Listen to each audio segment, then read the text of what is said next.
রাইয়ের মৃত্যুর পেছনে অনির্বাণকে দায়ী করে এবার অনির্বাণকে সকলের কাছে অভিযুক্ত করার চেষ্টা করলো কোয়েল এবং নীলু। হ্যাঁ বন্ধুরা, ভিডিওতে লাইক দিয়ে দেখতে থাকুন। রাইয়ের দাদাভাই যখন পুলিশের কাছে গিয়ে বলতে থাকে যে পুলিশ অফিসার, আমরা কোনো মতেই এই অস্বাভাবিক মৃত্যুকে আমরা অ্যাকসেপ্ট করতে পারবো না, এর পিছনে যে বা যারা দায়ী আছে তাদের সুষ্ঠু বিচার আমরা চাই, আর সেটা যত শীঘ্রই সম্ভব। অন্যদিকে পুলিশ অফিসার বলতে থাকে যে আপনাদের কেন এরকমটা মনে হলো যে ওনার যে মৃত্যুটা হয়েছে সেটা মোটেও স্বাভাবিক না, কারণ আপনাদের কথা অনুযায়ী তাহলে বোঝা যাচ্ছে কেউ বা কারা হয়তো বা ইচ্ছাকৃতভাবে তাকে মারার চেষ্টা করেছে, কিন্তু সেটা কি হতে পারে বলুন তো?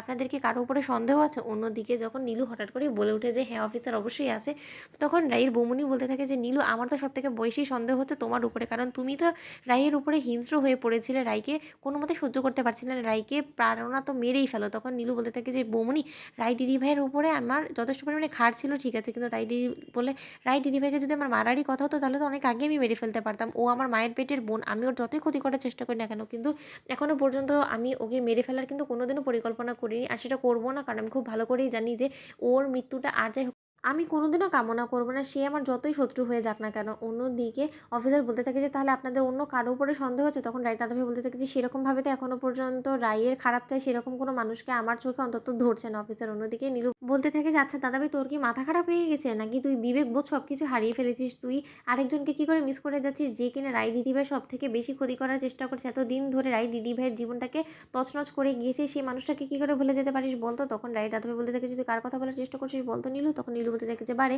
অনি দাদাভাই, তুই দেখ না যে অনি দাদাভাই কিন্তু এই মুহূর্তে এই শহরে নেই, আর অনি দাদাভাই কবেই শহর ছেড়ে গিয়েছে? কালকেই। আর রায় দিদিভাইয়েরও এই মিসিং হওয়ার এই পেছনে যে রহস্যটা আছে সেটাও কিন্তু কালকেই ঘটেছে। তাহলে নিশ্চয়ই দুয়ে দুয়ে চার করলে দাদাভাই এমনিতেই বোঝা যাচ্ছে না যে অনি দাদাভাই এর পেছনে কোনো না কোনোভাবে আছে?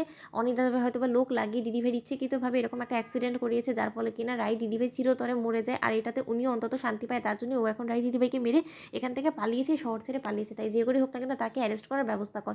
অন্যদিকে পুলিশ অফিসার বলতে থাকে যে এই অনির্বাণ সেনটা কে হয় রায়পুরনার? তখন রায়ের দাদাভাই বলতে থাকে যে ও আসলে আমার বোনের এক্স হাজব্যান্ড, ওদের এই কিছুদিন হলো মাত্র ডিভোর্স হয়েছে, আর সেই রাগে খুবই ও এই শহর ছেড়ে চলে যেতে চেয়েছিল ওর কাছ থেকে পিছা ছাড়ানোর জন্য, কিন্তু তাই বলে অফিসার আপনি আমার কথা বিশ্বাস করুন, ও এরকম খারাপ ছেলে মোটেও নয়। যে ও আর যাই হোক না কেন আমার বোনকে যথেষ্ট পরিমাণে ভালোবাসে, আর ওর ক্ষতি করার ও কোনোদিনও চেষ্টা করবে না। নীলু, তুই শুধু শুধু ওর ঘাড়ে মিথ্যে অভিযোগ চাপিয়ে দিস না। অন্যদিকে রায়ের বৌমনি বলতে থাকে যে নীলু, তুমিও তো এরকম জঘন্য অপরাধগুলো অনেক আগে করে রেখেছো, তাহলে তোমাকেই বা আমরা কি করে সন্দেহ না করি বলো তো ভাই? অন্যদিকে স্রোত বলতে থাকে যে আমি একদম নীলু দিদিভাইয়ের সাথে একমত, ওই লোকটাতে কোনো বিশ্বাস নেই। রায় দিদিভাইকে যে পরিমাণ এতদিন ধরে আঘাত করার চেষ্টা করেছে তাতে এই লোকের দ্বারা সব কিছুই সম্ভব। আপনি অফিসার প্লিজ ওনার বাড়িতে গিয়ে একবার ওনার বিষয়ে খোঁজ খবর নেওয়ার চেষ্টা করুন। অন্যদিকে অনির্বাণের বাড়িতে যাওয়া মাত্রই যখন পুলিশ অফিসার বলতে থাকে যে আপনার ছেলে নাকি কালী মুম্বাইয়ের উদ্দেশ্যে রওনা হয়ে গেছে, সে কি আদৌ সেখানে গিয়েছে নাকি মানুষ মেরেছে বলুন তো?